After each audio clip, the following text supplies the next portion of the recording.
Қайырлы күн. Менің каналыма қош келдіңіздер. Бүгін біздер өте әдемі, дәмді, иісі хош иісті керемет пирог дайындаймыз. Менімен бірге болыңыздар. Қажетті ингредиенттердің мөлшері описанияда болады. Бірінші қамырын дайындаймыз. Шұңғыл ыдысқа 350 грамм ұн саламыз. Жарты шай қасық тұз.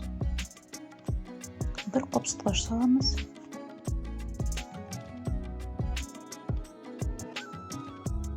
100 грамм қант,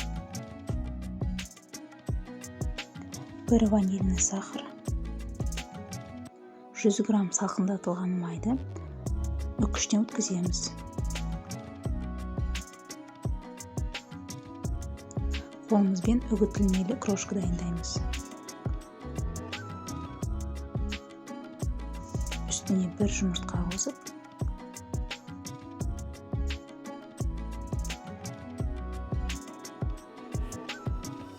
және 2 ас қасық қаймақ салып, қамыр басамыз.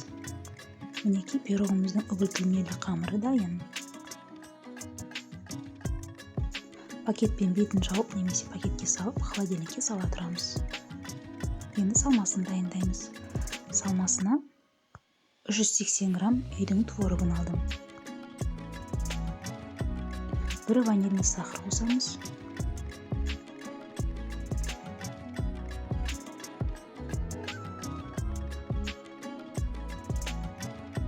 2 ас қасық кукурузный крахмал саламыз.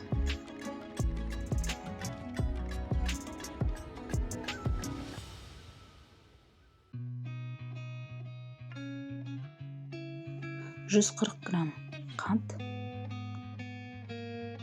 және барлығын араластырамыз.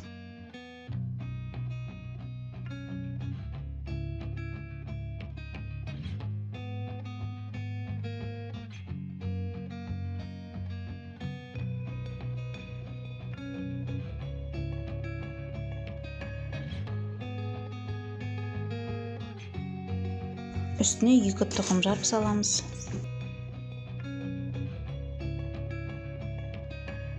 Және 200 грамм қаймақ салып, тағы да араластырамыз.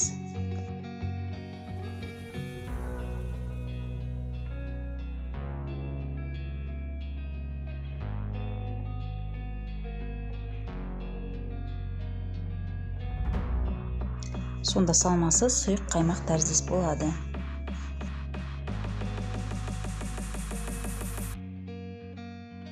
Енді формамызды дайындап, пергамент салып, май жағып, қамырымызды саламыз. Астын тегістеп, бортиктарын қалдырамыз. Үстіне салмамызды құйып, тегістеп, 180 градус пешімізде 40 минут пісіріп аламыз. Мен қызарып піскенді ұнатамын. Иісі керемет. Пирогымызды форманың ішінде толығымен суытып аламыз. Формамыздан босатып, кесіп, әдемі ыдысымызға саламыз. Пирогымыз өте биік, өте дәмді. Қамырымыз жұмсақ, өте оңай кесіледі. Және ішіндегі салмамыз мол, керемет дәмді пирог дайын болды. Осы рецептпен сізде дайындап көріңіз, өте керемет болып шығады. Көп уақытыңызды алмайды, тез дайын болатын әдемі пирог.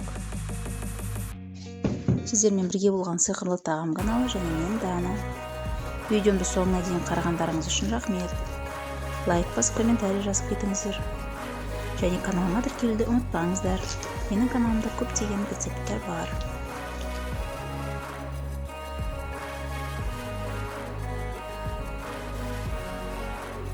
Ас болсын.